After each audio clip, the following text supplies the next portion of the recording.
रोजाना सबसे पहले अनुपमा सीरियल देखने के लिए हमारे चैनल को सब्सक्राइब करें। एपिसोड के स्टार्टिंग में हम देखते हैं अनु अपने टेंट के बाहर दिए जलाती है।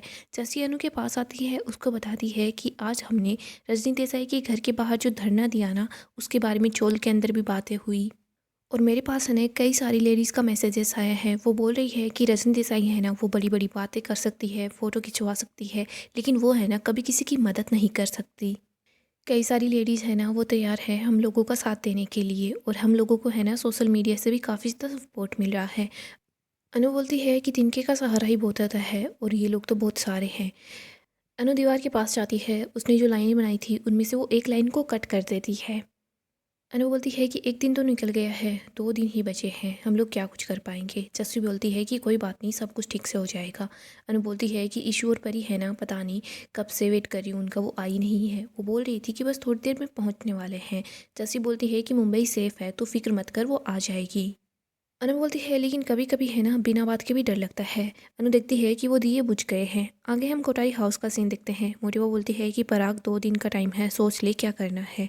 मोटिवा चली जाती है, घर के सब लोग एक एक करके वहाँ से चले जाते हैं। ख्याति पराग के पास आती है, पराग को बोलती है कि पराग जी, मुझे आप पर पूरा भरोसा है, आप कुछ न कुछ कर लेंगे, मैं आपके साथ हूँ। इधर प्रेम भी पराग के पास आता है, बोलता है कि पापा आपका बेटा सक्सेसफुल तो नहीं है, लेकिन वो आपके साथ है। पराग इमोशनल हो जाता है, वो प्रेम को गले लगा लेता है। प्रेम बोलता है पापा आपको जब भी जैसी भी ज़रूरत पड़े ना, आप मुझे बोल दीजिएगा, पापा I am proud of you. Parag बोलता है कि 2 पल के लिए ऐसा लगा कि मेरे साथ कोई भी नहीं है, लेकिन देखिए क्या दीजिए, मेरा बेटा मेरे साथ है। जब बच्चे अपने माँ बाप के साथ होते हैं ना, तो माँ बाप का जो हौसला है ना, वो 7वें आसमान तक पहुँच जाता है। राही भी काफ़ी ज़्यादा परेशान सी होती है। आगे हम अनु को देखते हैं। अनु दौड़कर दियो के पास आती है।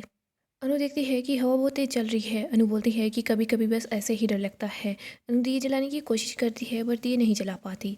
आगे हम ईशू और परी को देखते हैं। वो दोनों घर की तरफ आ रहे होते हैं। परी बोलती है कि हम ऐसे कौन सी गली से निकल रहे हैं, आज काफ़ी ज़्यादा लेट भी हो गए हैं। ईशू बोलती है कि कोई बात नहीं है, हम लोग जल्दी ही पहुंच जाएंगे, और वैसे भी मेन रोड पर काफ़ी ज़्यादा ट्रैफिक था, इधर से हम ना जल्दी पहुंचेंगे। परी बोलती है कि मुझे ऐसा लग रहा है कि कोई हमारा पीछा कर रहा है। ईशू बोलती है ऐसा कुछ नहीं है, बस जल्दी चल, अनुमा परेशान हो रही होगी।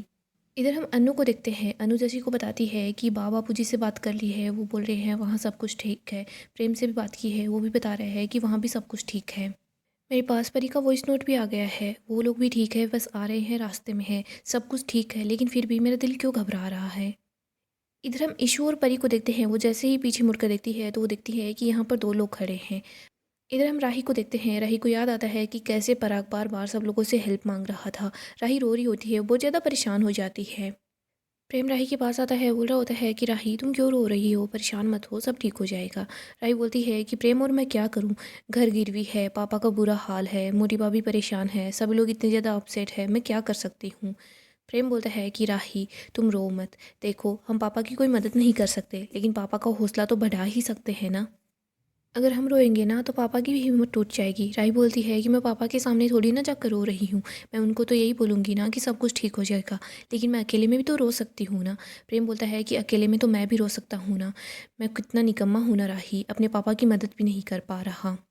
लेकिन मैं आज पापा पर बहुत ज़्यादा प्राउड फील कर रहा हूँ कि पापा ने कितना मुश्किल है ना फैसला लिया है।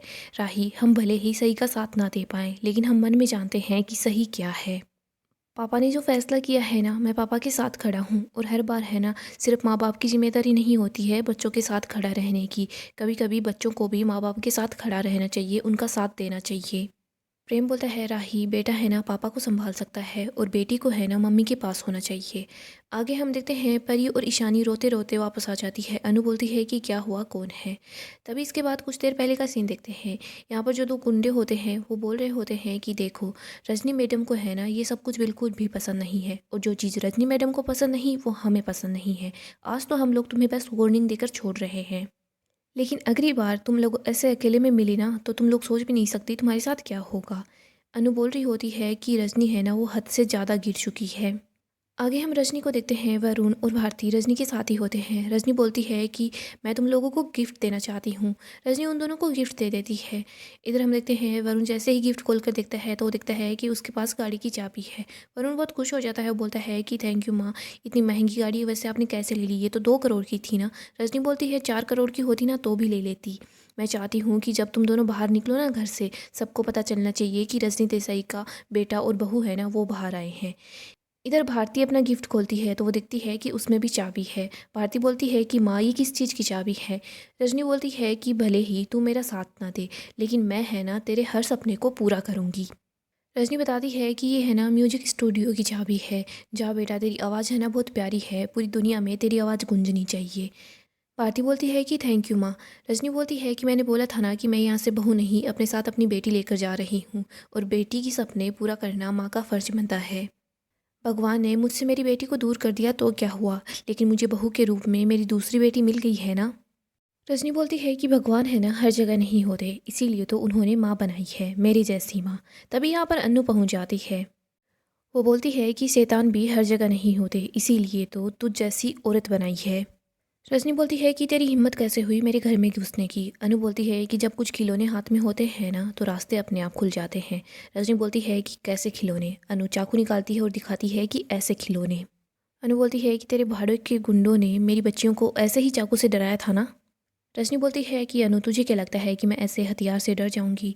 अनु बोलती है कि ये हथियार तो है ना मर्दों के लिए होता है, हम गृहिणियों के लिए ये हमारा रोज का साथी होता है। इसको न जाने हमें दिन में कितनी बार उठाना होता है, कभी सब्जियां काटने के लिए, कभी किस चीज़ को काटने के लिए। जरा तू सोच, अगर औरतों ने इस हथियार को उठाना सीख लिया ना तो अच्छे अच्छे गुंडे हैं ना वो भी हथियार उठाना भूल जाएंगे। रजनी बोलती है तो मुझे ये सब कुछ क्यों बता रही है। मैं भी औरत हूँ, मुझे सब कुछ पता है। अनु बोलती है कि औरत थी, गिरी गिरी हुई औरत थी, लेकिन आज तूने मेरी बच्चियों के पीछे गुंडे बेचकर ये साबित कर दिया है कि घटियापन है ना उसकी भी कोई हद नहीं होती। गुंडों ने मेरी बच्चियों को बोला कि वो आज तो उनको छोड़ रहे हैं, लेकिन अगली बार अगर वो ऐसे ही अकेली मिली तो। रजनी, तू खुद एक औरत है, ऐसा कैसे कर सकती है। तू होगी बड़ी नेता, मैं तो एक मामूली सी औरत हूँ, इसीलिए मैं अपने सारे के सारे काम खुद करती हूँ। दिवाली की मिठाई बनाने से लेकर शादी के कार्ड देने तक, यहाँ तक कि अपने दुश्मन को चेतावनी देने के लिए भी मैं खुद ही आई हूँ। रजनी देसाई, मैं तुझे यहाँ पर चेतावनी देने के लिए आई हूँ। मेरी बात को कान खोलकर सुन ले। अगर फिर से तेरे गुंडों ने मेरी बच्चियों को परेशान करने की कोशिश की, डराने की कोशिश की ना, तो जिन हाथों से मैंने इस हथियार को उठाया है ना वो हाथ ही इस हथियार को चला भी देंगे। लोग बोलते हैं कि मैं है ना बहुत बोलती हूँ, 5 पन्नों का भाषण देती हूँ, लेकिन मैं ये बात भी बोल रही हूँ कि मैंने आज तक है ना इतने शब्द नहीं बोले होंगे जितनी चप्पल मैं तुझे मारूंगी। रजनी बोलती है कि ए। अनु बोलती है कि तू चुप रहे। अनु बोलती है कि तू भी तो एक औरत है ना, और औरत होने का दर्द तूने भी महसूस किया होगा। जब कॉलेज जाती होगी, ट्यूशन जाती होगी, तो तूने अपना बार बार दुपट्टा ठीक किया होगा, आज भी अपनी साड़ी को ठीक करती होगी। ट्यूशन जाते हुए, कॉलेज जाते हुए, सिनेमा जाते हुए तूने भी गंदे गंदे लड़कों के गंदे गंदे कमेंट सुने होंगे, उन लोगों की आंखों में गंदगी देखी होगी। बाकी औरतों की तरह तू भी इस दर्द से कभी ना कभी गुजरी होगी, एक बार नहीं बार बार गुजरी होगी, लेकिन फिर भी तू औरत होते हुए भी तूने मेरी बच्चियों के पीछे उन गुंडों को भेज दिया। अरे कैसी है तू। अगर यही हरकत किसी मर्द ने की होती ना तो बहुत बुरा लगता, लेकिन ये हरकत तूने की है ना तो इतना ज़्यादा बुरा लग रहा है मैं तुझे बता भी नहीं सकती। एक औरत है ना वो दूसरी औरत का सहारा बनती है, उसकी मदद करती है, लेकिन रजनी तूने तो। इधर वरुण बोलता है कि बस कीजिए, आप है ना मेरी मम्मी से ऐसे बात नहीं कर सकती।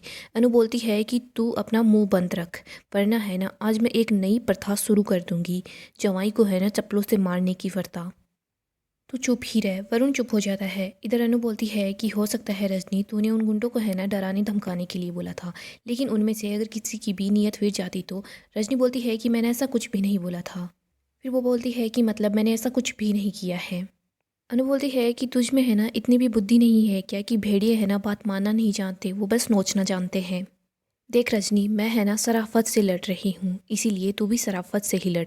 अगर तूने मेरी बच्चियों में से या फिर मेरे परिवार में से किसी को भी बीच में लाने की कोशिश की ना तो मैं सराफत को छोड़ दूंगी। रजनी बोलती है कि अच्छा वैसे कर क्या सकती है तू। अनु बोलती है कि तुझे मारूंगी, चोटी पकड़ते हुए बाजार में घसीट कर ले जाऊंगी, और उसके बाद तुझे हाथों से मारूंगी, पैरों से मारूंगी, घुमा घुमा कर मारूंगी, गिरा गिरा कर मारूंगी, दौड़ा दौड़ा कर मारूंगी, जूतों से मारूंगी, चप्पलों से मारूंगी। अगर हाथ पैर थक जाएंगे ना तो तुझे बातों से मारूंगी। इतना मारूंगी कि दर्द भी है ना कंफ्यूज हो जाएगा, समझ नहीं आएगा कि किस हड्डी की किस चोट पर ध्यान दूं। रजनी, मैं तुझे बहुत मारूंगी, बहुत मारूंगी। रजनी बहुत डर जाती है। अनु बोलती है रजनी, मैंने इन हाथों को है ना मर्यादा से बांध रखा है, तू अपनी मर्यादा मत लांग, वरना मैं भी है ना मर्यादा को छोड़ दूंगी। अनु यहाँ पर भारती को देखती है। अनु बोलती है कि कान्हा जी से ना बस एक ही प्रार्थना है, तेरे कर्मों की सजा है ना तेरे बच्चों को ना मिले। रजनी बोलती है कि अनु तू रजनी देसाई को, तभी अनु बोलती है कि तू चुप रहे, आज ये शेरनी दहाड़ेगी और तू बस बकरी बनकर सब कुछ सुनेगी। अनु बोलती है कि जब जब तेरे अंदर का शैतान जागेगा ना तो मेरे अंदर की माँ दुर्गा जाग जाएगी। रजनी को यहाँ पर अनु माँ दुर्गा के रूप में दिखाई देती है। रजनी काफ़ी ज़्यादा डर जाती है, वो बार बार धीरे धीरे पीछे हट रही होती है। अनु श्लोक बोलती है, वो बोलती है कि तू जैसी अभागन को है ना इसका मतलब नहीं पता होगा, लेकिन फिर भी मैं तुझे बता देती हूँ। कान्हा जी ने बोला था कि अच्छाई की रक्षा करने के लिए, बुराई का नाश करने के लिए, धर्म की रक्षा करने के लिए वो हर युग में ज़रूर आएंगे। वो बार बार आएंगे, जब जब धरती पर पाक पड़ेगा ना तो वो आएंगी। लेकिन तुझ जैसी पापन के लिए ना ये कान्हा जी की भक्ति काफ़ी है। मेरी बात को याद रखना रजनी, कर्म है ना वो लौट कर आते हैं, सूद समेत लौट कर आते हैं। तूने मेरे साथ जो कुछ किया है ना उससे भी बुरा तेरे साथ होगा, तू बस मेरी बात को याद रखना। अनुजोल की तरफ वापस आ जाती है। यहाँ पर ईशु और परी तोशु और पाकी से बातें कर रहे होते हैं। तोशु बोल रहा होता है कि तुम दोनों है ना अभी के अभी वापस आ जाओ। परी बोलती है कि पापा हम लोग ठीक है। पाकी बोलती है कि देखो मम्मी को है ना तुम दोनों की पड़ी नहीं है, तुम दोनों का ख्याल कौन ही रखेगा, तुम लोग यहाँ वापस आ ही जाओ। ईशु बोलती है लेकिन मम्मा अनुमा। तभी तोशु बोल रहा होता है कि क्या अनुमा लगा रखा है, तुम लोगों को समझ नहीं आ रहा क्या? मम्मी ने है ना दुश्मनी मोल ली तो उससे पहले ये नहीं सोचा कि तुम दोनों उसके साथ हो। तुम दोनों एक काम करो, वापस आ जाओ। अनु सारी बातें सुन रही होती है। इधर परी बोलती है पापा मैं बोल रही हूँ ना हम लोग बिल्कुल ठीक है। अनु बोलती है कि परी ईशु तुम दोनों को है ना वापस चले जाना चाहिए। पाकी बोलती है चलो अच्छी बात है मम्मी, आपको थोड़ी बहुत तो अक्ल आई ना। पाकी बोलती है ईशु परी तुम दोनों ने सुन लिया है ना मम्मी ने क्या बोला है, अभी के अभी ट्रेन पकड़ो और वापस आ जाओ। ईशु बोलती है कि हम लोग वापस नहीं आने वाले। तोश बोलता है कि तुम लोग कैसी बातें कर रहे हो। परी बोलती है कि हाँ पापा हम वापस नहीं आएंगे, वैसे हम लोगों को है ना उनसे लड़ना चाहिए था, हम लोग डर गए हैं, लेकिन आगे से ऐसा कुछ भी नहीं होगा। ईशु बोलती है कि अनुमा बुरे लोग हैं ना हर जगह होते हैं, क्या गारंटी है कि ऐसे लोग अहमदाबाद में नहीं हैं। परी बोलती है कि हमें भी है ना इन लोगों के खिलाफ लड़ना आना चाहिए, बिल्कुल आपकी तरह। ईशु बोलती है कि अनुमा आपको भी तो डर लगता होगा, लेकिन आप अपने डर को है ना अपनी पावर पर कभी हावी नहीं होने देती। हम लोग भी है ना पीछे नहीं हटेंगे। पाकी बोलती है कि तुम दोनों का दिमाग खराब हो गया है क्या? परी बोलती है कि हम लोग बाद में बात करते हैं। वो कॉल कट कर देती है। ईशु परी अनु के पास जाती है, उसको गले लगा लेती है। वो बोलती है कि अनुमा हम ना आपको छोड़कर कभी नहीं जाएंगे, हम आपसे बहुत ज़्यादा प्यार करते हैं। इधर हम पाकी और तोशु को देखते हैं। पाकी बोलती है कि मम्मी है ना हमेशा प्रॉब्लम में फंसती रहती है, हमारे बच्चों को भी अब प्रॉब्लम में फंसा लिया। बाबूजी वहाँ आते हैं। बाबूजी बोलते हैं कि तुम्हें है ना चिंता करने से कोई रोक नहीं रहा, जब बच्चे बड़े हो जाते हैं ना तो माँ बाप है ना दूर ही रहते हैं, बच्चों से दूर रहकर भी चिंता कर सकते हैं। माँ बोलती है कि परी और ईशा ने सही बोल रही थी, खतरा है ना कहाँ नहीं होता, हर जगह खतरा होता है। बापूजी बोलते हैं ईशु और परी है ना वो दोनों अनु के जैसी बनना चाहती है, और अगर ऐसा हो जाएगा ना तो समझ लेना कि हम लोग गंगा नहा लिए। माँ बोलती है कि अनुपमा है ना अब सतर्क हो गई है, बच्चों के साथ रहेगी। माँ जब बच्चों के साथ होती है तो बच्चे सेफ होते हैं, वो बिल्कुल ठीक होंगे। बापूजी बोलते हैं कि डरने की बारी है ना अब तो रजनी देसाई की है। इधर हम देखते हैं प्रेरणा बोलती है कि सेंटा बहन आप कहाँ पर गई थी। अनु बताती है कि इन दोनों की अनुमा है ना वो तेरी माँ को वार्न करने के लिए गई थी। अनु बोलती है रजनी देसाई है ना वो राजनीति छोड़कर गुंडागर्दी पर आ गई है, लेकिन वो ये बात भूल गई है कि बात जब बच्चों की आती है ना तो माँ से बड़ी गुंडी कोई भी नहीं होती। गाइस डेली अपडेट के लिए आप हमारे चैनल को सब्सक्राइब करें, साथ ही साथ वीडियो को भी लाइक कर दें। गाइस अपकमिंग एपिसोड काफ़ी ज़्यादा धमाकेदार होने वाला है। अपकमिंग एपिसोड में हम देखेंगे रजनी अनु के खिलाफ प्लानिंग करती है। वो सोच रही होती है कि मैं है ना इस अनु को रास्ते से ही हटा दूंगी, फिर कोई भी है ना मेरे प्रोजेक्ट को नहीं रोक पाएगा। रजनी वरुण और बिल्डर इन दोनों के साथ मिलकर प्लानिंग बनाती है।